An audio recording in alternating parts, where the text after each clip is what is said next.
சற்று முன் கிடைக்கப்பெற்ற மிக மிக முக்கியமான செய்தி ஒன்று வெளியாகியிருக்கு. ஏவா வேலு வீட்டில் லஞ்ச ஒழிப்புத்துறை ரெய்டு. காலையிலேயே ஸ்டாலினுக்கு ஷாக் கொடுத்த விஜய். திமுக முன்னாள் அமைச்சர் ஏவா வேலுவின் வீடு உட்பட்ட 13 இடங்களில் லஞ்ச ஒழிப்புத்துறை அதிகாரிகள் சோதனை நடத்திட்டு வராங்க. இதனால் சென்னை திருவண்ணாமலை பகுதிகளில் பரபரப்பு ஏற்பட்டிருக்கு. 2021 ஆண்டு முதல் 26ஆம் ஆண்டு வரை பொதுப்பணித்துறை நெடுஞ்சாலைத்துறை அமைச்சராக இருந்தவர் ஏவா வேலு. இவர் திருவண்ணாமலை மாவட்ட திமுக செயலாளர், திமுக எம்எல்ஏக்கள் சட்டசபை கொறடாகவும் இருந்திருக்கிறார். முன்னாள் முதல்வர் ஸ்டாலினுடன் நேற்று புதுவையில் ஏவா வேலு இருந்த நிலையில் இன்று காலை ஏவா வேலுவுக்கு சொந்தமான சென்னை ஆழ்வார்பேட்டை இல்லத்திலும் திருவண்ணாமலை வீட்டிலும் லஞ்ச ஒழிப்புத்துறை அதிகாரிகள் சோதனை நடத்தியிருக்காங்க. பொதுவாக லஞ்ச ஒழிப்புத்துறையினர் எஃப்ஐஆர் போட்டுவிட்டு இது போன்ற சோதனையில் ஈடுபடுவாங்க. ஆனால் ஏவா வேலு வீட்டில் எதற்காக சோதனை நடைபெற்றது, எந்த வழக்கு, யார் புகார்தாரர் போன்ற விவரங்கள் இன்னும் தெரியலை. ஏவா வேலு சாலை பணிகள், கட்டடம் கட்டும் பணிகளுக்காக அமைச்சராக இருந்ததால் அது தொடர்பான வழக்கு பதிவு செய்யப்பட்டிருக்கலாம் என சொல்லப்படுகிறது. அவரது வீட்டிற்குள் எத்தனை அதிகாரிகள் சென்றுள்ளனர் என்பது குறித்து தகவல்களும் இன்னும் வெளியாகவில்லை. தமிழகத்தில் ஆட்சி மாற்றம் நடந்திருக்கும் நிலையில் கடந்த ஆட்சியில் பொதுப்பணித்துறையில் ஒப்பந்தம் பெற லஞ்சம் வாங்கப்பட்டதாக ஒப்பந்ததாரர்கள் பேட்டி அளிச்சிருந்தாங்க. அதே போல சட்டசபையில் பேசிய முதல்வர் விஜய் லஞ்சம் ஊழலுக்கு எதிரான கடுமையான நடவடிக்கைகள் எடுக்கப்படும் என கூறியிருந்த நிலையில் இந்த சோதனை நடைபெறுகிறது. மிகவும் முக்கியத்துவம் வாய்ந்ததாக பார்க்கப்படுகிறது.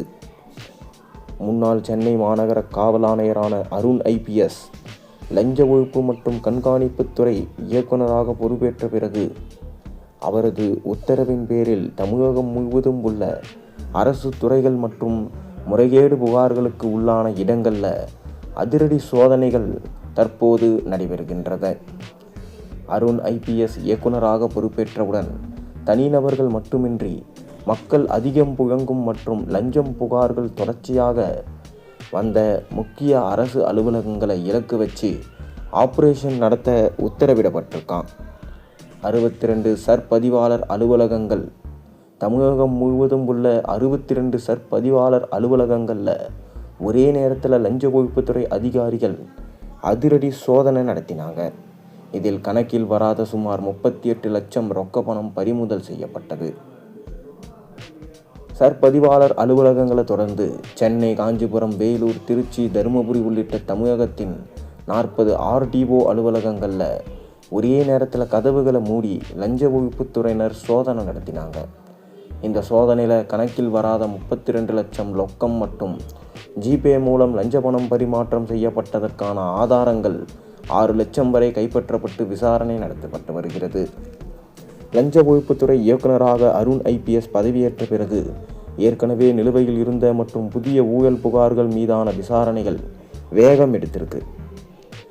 வைத்தியலிங்கம் முன்னாள் அதிமுக அமைச்சர் கடந்த 2011-16 காலகட்டத்தில் வீட்டு வசதி மற்றும் நகர்ப்புற வளர்ச்சித்துறை அமைச்சராக இருந்தபோது வீட்டு வசதி வாரிய அனுமதிகளுக்கு ரூபாய் 27.9 கோடி லஞ்சம் பெற்றதாக இருந்த புகாரில் முந்தைய லஞ்ச ஒழிப்புத்துறை தாக்கல் செய்திருந்த வழக்கை முடித்து வைக்கும் முடிவை மாற்றி இந்த ஊழல் வழக்கை மீண்டும் தீவிரமாக மறுவிசாரணை செய்ய நீதிமன்றத்தில் அனுமதி கோரி லஞ்ச ஒழிப்புத்துறை தற்போது நடவடிக்கைகளை மேற்கொண்டு வராங்க.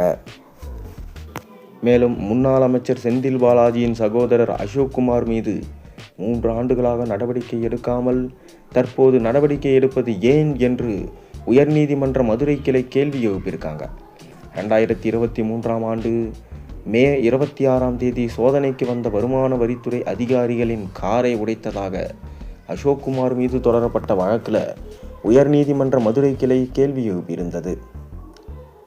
அதாவது கடந்த 2023ஆம் ஆண்டு மே 26ஆம் தேதி கரூரில் உள்ள செந்தில் பாலாஜி மற்றும் அவரது தம்பி அசோக்குமார் ஆகியோருக்கு சொந்தமான இடங்களில் வருமான வரித்துறை அதிகாரிகள் அதிரடி சோதனையில் ஈடுபட்டாங்க. அப்போது அங்கு திரண்ட ஆதரவாளர்கள் சோதனைக்கு வந்த அதிகாரிகளின் காரை மறித்து சேதைப்படுத்தியதாக புகார் வந்தது.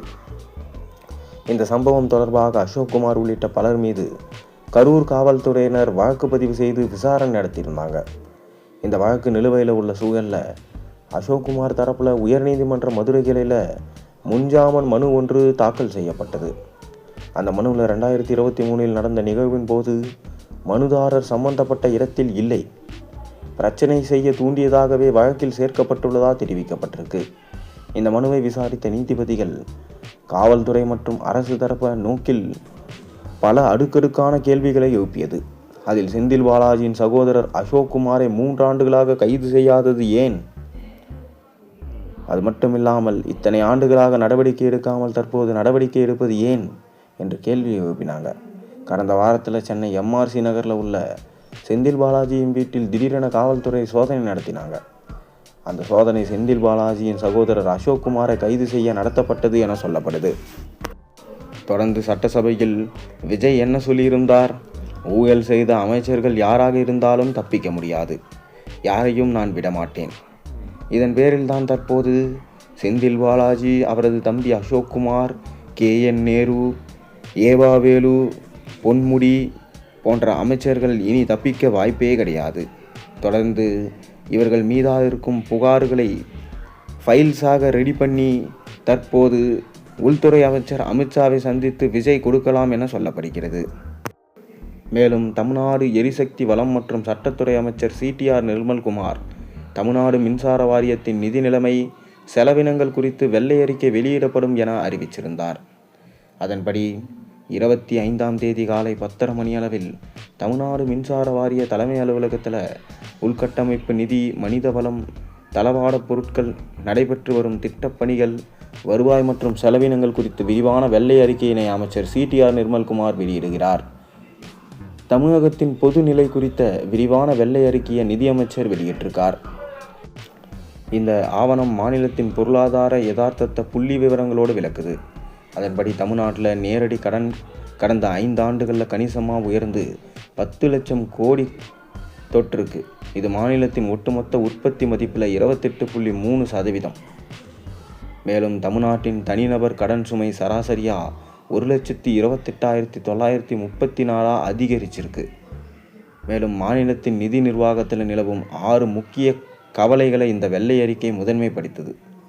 அதிகரித்து வரும் வட்டி கடன், வட்டி செலுத்துகை, பலவீனமான வரி வசூல் மற்றும் உழைக்கும் வயதுடைய மக்கள் தொகையில் ஏற்பட போகும் மாற்றங்கள் ஆகியவை இதில் அடங்கும்.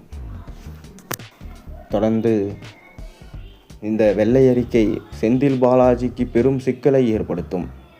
மின் மாற்றிகளை வாங்கி அதில் செய்த ஊழல்கள் தற்போது வெட்ட வெளிச்சத்திற்கு வந்துள்ளது. இதனால் செந்தில் பாலாஜி எப்போது வேண்டுமானாலும் கைது செய்யப்படலாம் என்கின்ற செய்திகள் தற்போது போய்கொண்டிருக்கிறது. இதனால் திமுக தலைவர் ஸ்டாலின் பெரும் அதிர்ச்சிக்கு ஏற்பட்டிருக்கிறார். தொடர்ந்து உதயநிதி ஸ்டாலின் எதிர்க்கட்சியாக சிறப்பாக செயல்படுவார் என்று பார்த்தால் அதுவும் இல்லை.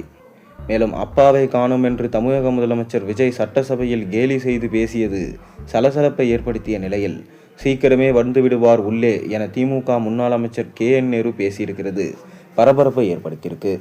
KN நேருவின் பேச்சு இடைத்தேர்தலில் திமுக தலைவர் ஸ்டாலின் போட்டியிடுகிறாரா என சந்தேகங்களை ஏற்படுத்துகிறது. தமிழக சட்டசபை ஆளுநர் உரை மீதான விவாதத்திற்கு முதலமைச்சர் ஜோசப் விஜய் பதிலுரை ஆற்றி பேசினார். அப்போது சட்டமன்றத்தில் இல்லாத முன்னாள் முதலமைச்சர் MK ஸ்டாலினை குறிவைக்கும் வகையில் அப்பாவை காணோம் என்று முதலமைச்சர் விஜய் கேலி செய்து பேசியது சலசலப்பை ஏற்படுத்தியது. திமுக MLAக்கள் வெளிநடப்பு செய்த பிறகு அவையில் தனது பேச்சு தொடர்ந்த முதலமைச்சர் விஜய் இறுதியாக தனது பாணியில் ஒரு குட்டி கதை சொன்னார். கடும் வெயிலில் முதியவர் ஒருவர் தனது நெற்றியில் கை வைத்து கொண்டு ஏதோ ஒன்றை தீவிரமாக தேடிக்கொண்டிருக்கிறார். அதை சற்றே வேடிக்கை பார்த்து கொண்டிருந்த ஒரு சிறுவன், பெரியவரே அப்படி என்ன தேடுகிறீர்கள் என கேட்டான். அதற்கு அந்த முதியவர், எங்கப்பா உங்கள் அப்பாவை காணோம் என்று கேட்டாராம் என்றார் விஜய். இக்கதையை சொல்லி முடித்த முதல்வர் விஜய், தற்போதைய எதிர்க்கட்சிகளைப் போல தானும் இதுபோன்று சம்பந்தம் இல்லாத கதைகளை சொல்ல முடியும் என்று மறைமுகமாக அவர்களை அசிங்கப்படுத்தினார்.